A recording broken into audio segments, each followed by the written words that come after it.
Okay, so let's start with this fifth chapter in your civics, पंचायती राज। अब हम लोगों ने जो है पहले पढ़ रखा है कि इंडिया में जो है 3 लेवल्स ऑफ गवर्नेंस हैं, सरकार के 3 लेवल हैं, राइट। जबकि हम लोग सेंट्रल और स्टेट गवर्नमेंट जो हैं वो जहाँ पूरे देश और राज्य के ज़रूरतों को देखते हैं, local government solves the problems of the people at the local level. Local government जो होती है वो लोगों की ज़रूरतों को लोकल लेवल पर ही निपटाती है। Now it operates at 2 levels. ये लोकल गवर्नमेंट जो है 2 लेवल पर काम करती है, रूरल एंड अर्बन। तो रूरल लेवल पर जो है इसे पंचायती राज कहते हैं। तो हम लोग जो है पंचायती राज के बारे में देखेंगे इस लेसन में, right. Local government in the village, और साथ साथ हम लोग जो है ग्राम सभा, ग्राम पंचायत और न्याय पंचायत, इनके फंक्शनिंग को देखेंगे इस चैप्टर में। So well, let's begin with the panchayati Raj.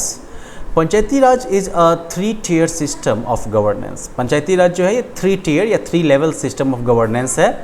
This system translates Mahatma Gandhi's vision to empower the villages into a reality. Mahatma Gandhi का सपना था, नहीं, वो कहते थे ना कि भारत गाँवों में बसता है, तो ऑफकोर्स गाँवों को एम्पावर करने के लिए, गाँवों को पावर देने का जो सपना था गांधी जी का, तो वो जो है इस पंचायती राज व्यवस्था के थ्रू जो है सार्थक होता है, फलीभूत होता है। At the root or the village level we find the gram panchayat. बिल्कुल, अगर जड़ में जाओ गांव के लेवल पर तो आपको वहाँ पर ग्राम पंचायत मिलेगी। Above the village is the block level. गांव से पर फिर ब्लॉक का लेवल हो गया। ब्लॉक लेवल पर आपको जो है पंचायत समिति या फिर ब्लॉक समिति मिलती है ना। एबव द पंचायत समिति इज़ द डिस्ट्रिक्ट पंचायत और जिला परिषद, राइट। तो यही होता है ना, इलेक्शन में आप देखते हैं ना क्या चुनाव होता है, वार्ड मेंबर्स एंड देन मुखिया आपका ग्राम पंचायत के लेवल पर हो गया, फिर पंचायत समिति के सदस्यों का चुनाव होता है जिसके आधार पर प्रमुख चुना जाता है, और फिर जो है डिस्ट्रिक्ट या जिला परिषद के सदस्यों का चुनाव होता है जिसके आधार पर जो है जिला परिषद का अध्यक्ष चुना जाता है, right. That is the order. Gram panchayat बिल्कुल बेसिक लेवल, फिर पंचायत समिति, ब्लॉक लेवल और जिला परिषद बिल्कुल टॉप हो गया, 3 टायर्स, राइट। ग्राम पंचायत जो होता है इसमें गांव या कुछ गांवों का समूह होता है, एक पूरा पंचायत होता है। ब्लॉक में जो है बहुत सारे ग्राम पंचायत शामिल होंगे, और जिला परिषद जो है ये बेसिकली स्टेट गवर्नमेंट और ब्लॉक समिति इनके बीच में लिंक का काम करता है, और ये डिस्ट्रिक्ट लेवल के डेवलपमेंटल प्लान्स बनाता है। ओके, तो जितने भी ये टायर्स हैं वो जो है कह सकते हो कि रूरल एरियाज के प्रॉब्लम्स को, ग्रामीण क्षेत्रों की प्रॉब्लम्स को जो है सॉल्व करने के लिए जो है बने हुए हैं, और कलेक्टिवली टुगेदर जो है दे आर कॉल्ड पंचायती राज, जिसे आप पंचायती राज कहते हैं।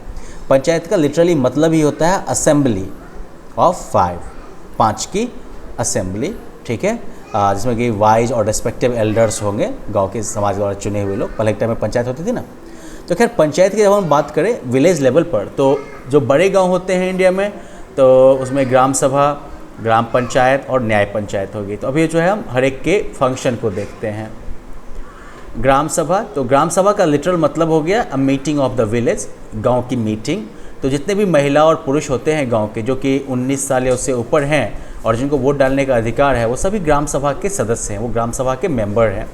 ग्राम सभा could cover either 1 village or more than 1 village depending upon the area covered by a panchayat. Gram sabha जो है वो एक गांव या एक से ज़्यादा गांव, डिपेंड करता है कि पंचायत के अंदर कितना एरिया आता है, तो उसको रिप्रेजेंट करता है। तो in a way it is a general body meeting at the village level. ये जनरल बॉडी हो गई जो कि गांव के स्तर पर मिलती है। फंक्शन की बात करो तो मीटिंग्स जो होती हैं ग्राम सभा की, these are held to ensure development of the people through their participation and mutual cooperation. Gram sabha के मीटिंग्स जो होती हैं वो ये इंश्योर करने के लिए होती हैं कि लोगों का जो विकास होता है, डेवलपमेंट होता है, वो उनकी भागीदारी के द्वारा हो, ठीक है। और डिसीजन मेकिंग प्रोसेस जो है, जो निर्णय लेने की जो प्रक्रिया है, इसमें सबके बीच जो है सहयोग की भावना हो, mutual cooperation. Now it plays an important role in electing the members of the panchayat and making it fulfil its role and responsibility. ये जो है बहुत ही महत्वपूर्ण रोल प्ले करता है पंचायत के मेंबर्स को चुनने में, और साथ ही साथ जो है इसके रोल और रिस्पॉन्सिबिलिटीज़ को पूरा करने में। Now all the plans that the panchayat wants to implement are thoroughly discussed and placed before the Gram Sabha for consideration and approval. वो सब सारे प्लान जो कि पंचायत जो है इम्प्लीमेंट करना चाहती है, तो वो जो है बढ़िया से डिस्कस किया जाता है और ग्राम सभा के सामने जो है विचार के लिए, अप्रूवल के लिए रखा जाता है। For example the annual budget, okay, and development schemes for the village are discussed in the gram sabha. जो एनुअल बजट होगा या फिर जो डेवलपमेंट स्कीम्स होगी गांव की, वो जो है ग्राम सभा में डिस्कस की जाती हैं। Now the different problems and difficulties of the people are also discussed in the gram sabha. जो बहुत तरह की जो प्रॉब्लम्स होती हैं, समस्याएं होती है लोगों की, वो भी ग्राम सभा में उनके ऊपर भी चर्चा होता है। Gram sabha acts as a check on the panchayat and prevents it from misusing its power in any way. Gram sabha जो है वो पंचायत के ऊपर कह सकते हो कंट्रोल का काम करती है और इसको जो है अपने पावर का मिसयूज करने से किसी भी रूप में रोकती है। Its elected representatives are answerable to the people for their actions. जो भी इसमें चुने हुए जो कह सकते हो प्रतिनिधि होते हैं, वो जो है जनता के प्रति जो है अपने कामों के लिए जवाबदेह होते हैं। The work that they do needs to be approved by the gram sabha. वो जो भी काम करते हैं उसे ग्राम सभा से अप्रूव्ड होना चाहिए। तो मतलब कि पंचायत के स्तर पर कोई भी योजना अगर पास होती है, किसी भी योजना पर अगर काम होता है, तो उसको जो है ग्राम सभा की मंजूरी जरूर मिलनी चाहिए। और हाँ, ग्राम सभा की मीटिंग जो है वो भी रेगुलरली होनी चाहिए। अब आगे बात करते हैं ग्राम पंचायत की। तो पंचायत जो है it refers to a council of elected members who look after the social, economic and cultural needs of the village and settle the disputes between people। ग्राम पंचायत जो है वो चुने हुए लोगों की एक काउंसिल है जो कि सामाजिक, आर्थिक और सांस्कृतिक जो ज़रूरतें हैं गाँवों की, उनको पूरा करती है और साथ ही साथ लोगों के बीच जो डिस्प्यूट होता है उसको सेटल करती है। Now a gram panchayat can be set up in a village with a population of more than 1000। ग्राम पंचायत जो है वो गांव में, किसी एक गांव में स्थापना की जा सकती है जहाँ की जनसंख्या जो है वो 1000 से ज़्यादा हो। Now if the population is less than 1000 then 2 or more villages are club together and have a common gram panchayat. अगर पॉपुलेशन जो है वो 1000 से कम है तो फिर 2 या 2 से ज़्यादा गाँव को एक जगह मिला के जो है कॉमन ग्राम पंचायत बनाई जा सकती है। Now the members of the gram panchayat are elected directly by the members of the gram sabha from among themselves by the means of secret ballot. Okay, ग्राम पंचायत के जो मेंबर होते हैं वो डायरेक्टली ग्राम सभा के सदस्यों से जो है चुने जाते हैं सीक्रेट बैलेट के द्वारा। अब जो नंबर ऑफ मेंबर जो है वो 7 से लेकर 17 तक हो सकता है पॉपुलेशन साइज के आधार पर। Now in order to elect the members each village is divided into wards और स्मॉलर एरियाज। अब मेंबर चुनने के लिए हर एक गांव जो है उसको वार्ड या छोटे छोटे एरिया में बांटा जाता है। Each ward then elects its representative known as panch or ward member.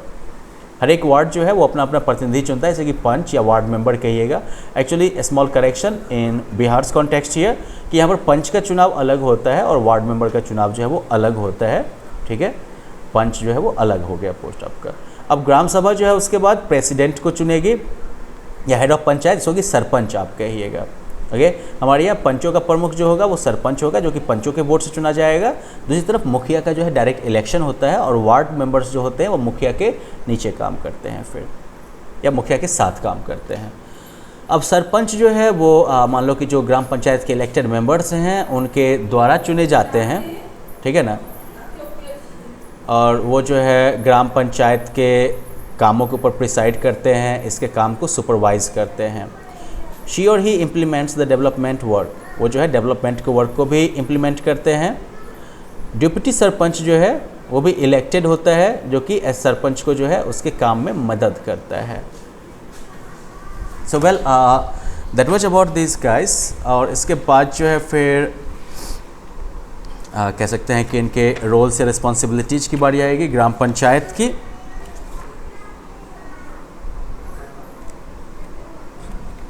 तो इसमें जब हम बात करना शुरू करते हैं सरपंच के आगे सेक्रेटरी का रोल आता है। ठीक है, sorry this page is a bit blurred, तो for this you will have to refer to your own book. Okay, ग्राम पंचायत जो होता है इसमें एक सेक्रेटरी होता है जो कि ग्राम सभा का भी सेक्रेटरी होता है। ओके, और ये जो होता है या ग्राम पंचायत सेक्रेटरी जो कहते हैं पंचायत सचिव, ये जो है सैलरीड ऑफिसर होता है जो कि गवर्नमेंट के द्वारा अपॉइंट किया जाता है। ओके, और उसका जो मेन काम होता है वो ये होता है कि जो भी पंचायत के द्वारा काम किया गया उसको रिकॉर्ड में रखना और उसका जो है रजिस्टर करके रखना उस काम को, ठीक है ना, और फिर जो है बजट बनाना। इसके अलावा जो है वो गांव वालों को health, farming, village development, education, इन सब मुद्दों पर जो है सलाह भी देता है। अब बहुत सारे स्टेट में सरपंच और पंचायत सेक्रेटरी जो है उनके अलग अलग नाम होते हैं। जैसे मैंने कहा ना कि हमारे यहाँ सरपंच अलग हो गया, आपका मुखिया अलग पोस्ट हो गया, पंच का अलग पोस्ट है और वार्ड मेंबर जो है वो अलग हैं। अब ग्राम पंचायत के फंक्शंस की अगर हम बात करें तो जो मेन फंक्शंस हैं ग्राम पंचायत के, उनमें एक है कि living and collecting taxes, tolls and fees from their villages. मतलब कुछ टैक्स लगाना, वसूलना, टोल लगाना, फ़ी वगैरह गांव से वसूल करना, ये सब जो है उनके फंक्शन में आता है। इसके अलावा जो है गांव के स्तर पर लोगों की भलाई इंश्योर करना, जिसमें कि हेल्थ, एजुकेशन, सामुदायिक सद्भाव, सामाजिक न्याय, पर्टिकुलरली जेंडर और कास्ट के आधार पर जो भेदभाव है उसमें सामाजिक न्याय, झंझट वगैरह का निपटारा, बच्चों की भलाई, स्पेशली गर्ल चाइल्ड की, ये सारी चीज़ इसमें शामिल हैं। ओके, ग्राम पंचायत जो है वो अपने लोगों की, गांव के लोगों के भलाई के लिए जिम्मेदार है। अब इसके अलावा जो है गांव में जो कुआं है, हैंडपंप है, रोड है, नाला वगैरह है, स्कूल बिल्डिंग है या ट्री प्लांटेशन वगैरह का काम है, तो कंस्ट्रक्शन और रिपेयर इन सब का, ये सभी जो है वो भी ग्राम पंचायत के काम के नीचे अंदर आता है। फिर बर्थ, डेथ और मैरिज का जो है रिकॉर्ड रखना गांव में, ये मेंटेनेंस। फिर जो गवर्नमेंट स्कीम्स होती हैं रोज़गार पैदा करने के लिए, तो इसका इम्प्लीमेंटेशन, ये सब जो है ग्राम पंचायत के फंक्शंस में आते हैं। और ग्राम पंचायत को इनकम कहाँ से मिलती है? जितना भी काम करवाएगी भाई, चाहे कुएं का रिपेयर करवाए कि सड़क का या गली का, मोहल्ले का, किसी भी काम के लिए पैसा चाहिए ना। तो ग्राम पंचायत को इन सभी काम को पूरा करने के लिए पैसा चाहिए होता है। तो कुछ जो सोर्सेज हैं इनकम के, वो ग्राम पंचायत को इसके लिए दिए गए हैं। तो एक जो मेन सोर्स है वो ये है कि घर, दुकान और ओपन स्पेसेस पर गांव में जो टैक्स लगता है, तो वो टैक्स जो है वो पंचायत के हिस्से में जाता है। बाकी जो है जैसे कि प्रोफेशनल टैक्सेस हैं, तीर्थ यात्रा पर टैक्सेस हैं, मेला और मार्केट वगैरह पर, मवेशी के व्यापार वगैरह पर, इन सब पर जो टैक्सेस हैं वो भी इनके इनकम में जाएगा। इसके अलावा जो है ग्रांट, जो स्टेट गवर्नमेंट और जिला परिषद से जो है पंचायत को ग्रांट भी मिलता है, पैसा भी मिलता है खर्चा पाने के लिए। ग्राम पंचायत में जो है कुछ सीट्स जो होते हैं वो रिजर्व्ड हैं। ओके, रिजर्वेशन ऑफ सीट्स, कुछ जो सीट्स होते हैं वो SC, ST और विमेन, इनके लिए रिजर्व्ड होते हैं। और इनके अलावा जो है कुछ और रिजर्वेशन का जो है प्रोविज़न है जो बैकवर्ड क्लासेज हैं नागरिकों के, उनके लिए। टोटल 1/3 सीट जो हैं वो महिलाओं के लिए रिजर्व्ड होते हैं। So well, that is about Gram Panchayat. In the next one, we will look at Nyay Panchayat and then the case study, and that will be the end of this chapter. Well, until then, have fun. Bye-bye.